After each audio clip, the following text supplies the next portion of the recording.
Okay, so welcome to our new video uh, introducing a new letter on the TxEdRights.net website. This is a letter to be used for the follow-up with the school if your child has been removed from electives for HB 4545 instruction.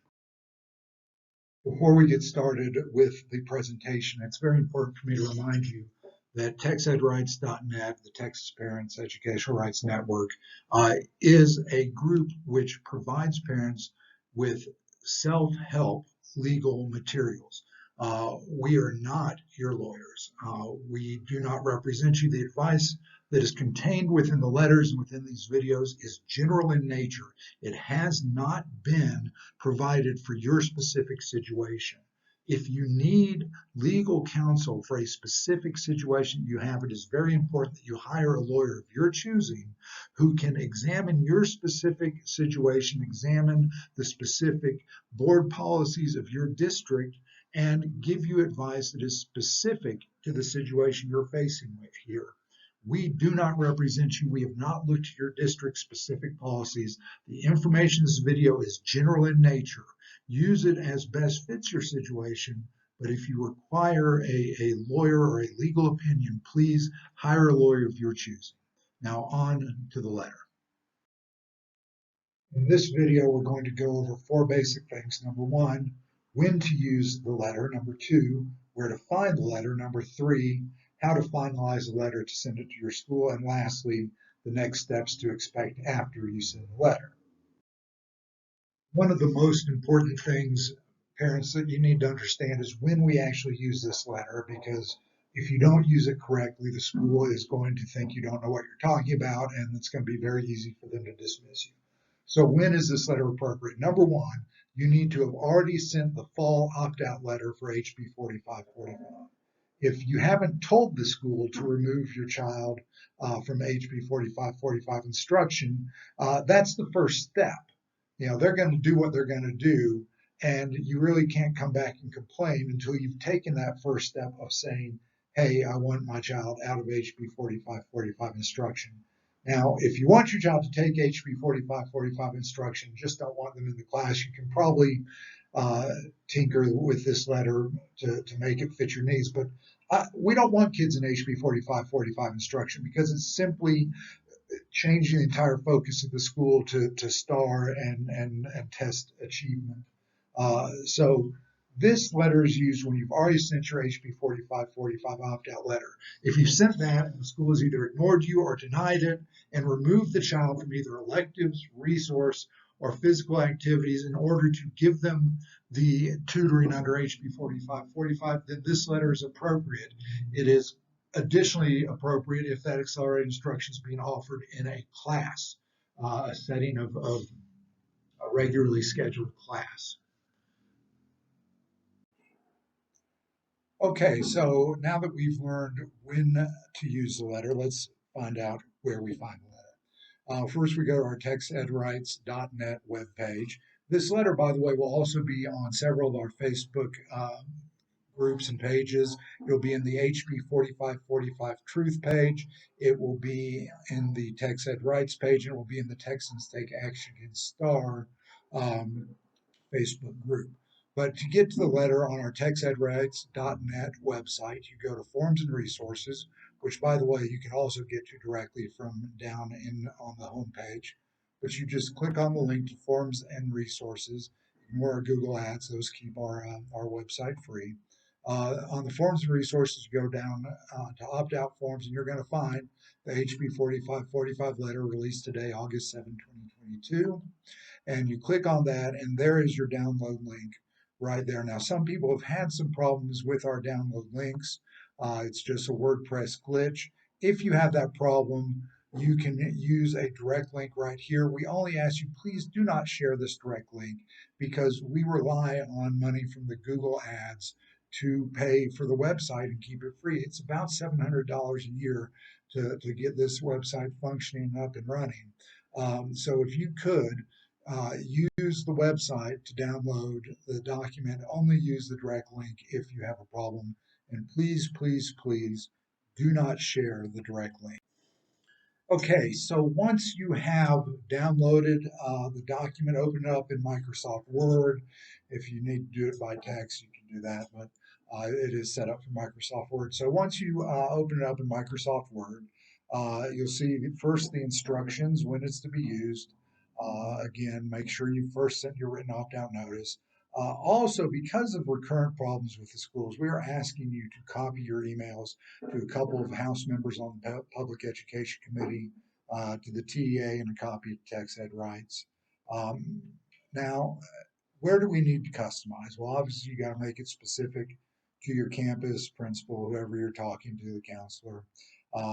And first thing you want to do is tell them the date that you sent your actual opt out notice. The first paragraph is just telling the district that they were wrong to deny or not acknowledge or not allow you to exercise your rights under 26.010. It points out that it's contrary to the TEA guidance, it's contrary to the statute, it's contrary to HB 4545. The only thing that we have optional in this first paragraph, particularly if you are in a conservative district, you may want to remind them that their governor, Greg Abbott, is very big on parents' rights, and the district might want to start listening to him and to the parents because that's obviously an issue that's going to be very big over the next few months as we get closer to the campaign. The second paragraph uh, is a complaint about the fact that the child has been denied access to electives. Now, the statute actually prohibits denial of electives, denial of recess, denial of access to other physical activity. Since electives are generally just sixth grade and up, this letter primarily focuses on middle school and high school where there has actually been a loss of electives. But it's entirely possible that in grades 4 or 5, or even grades 6 through 8, there might be accelerated instruction being delivered during a time period where students who don't need it are allowed to engage in a recess or other physical activity. And if that's the case, you can also complain about that lack of access using this letter. You just need to go in and be clear, what has the school done? Has it removed the child from access to electives they've chosen already, or have they denied them the ability to enroll them in the first place?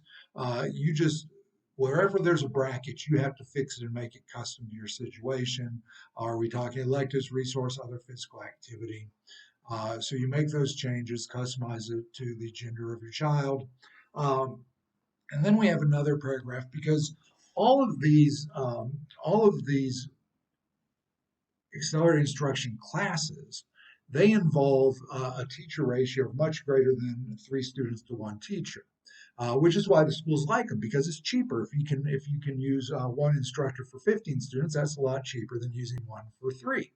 But the problem is HB 4545 doesn't let them do that unless they have your signed written waiver to waive the 3-to-1 tutoring ratio. If you've never waived it, just remind them of that using option 1 here. We've never waived it, so get them out of the class.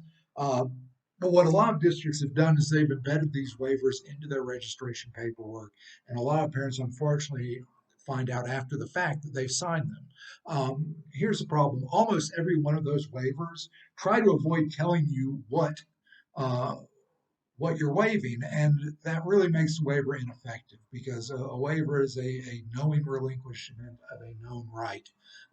And so the TA has told the schools, you have to say in the waivers that this is a right that they have by statute, and that if they sign it, they're waiving that right and not getting what the statute entitles them to. Almost no schools use that language or similar language in their waivers. So if you have accidentally or inadvertently signed a waiver in your registration paperwork, use option 2.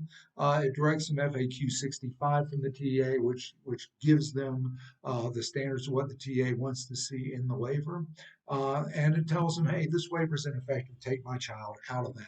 Now, the last thing that we do in this letter is we ask them to confirm that the child's been taken out of all the AI classes, but then we tell them you need to reconsider refusing my 26.010 opt-out. And if you're going to continue to assert it, tell me what you're relying on them to allow you to deny my rights. And if you're not going to do that, give me the level 1 grievance form. And that's the last part of the equation. So that brings us to the final steps of this letter. After you send the letter out, you're going to want to follow up shortly to confirm the child has been removed from any accelerated instruction classes, and also see what answer you get to your request that they reconsider their opt-out.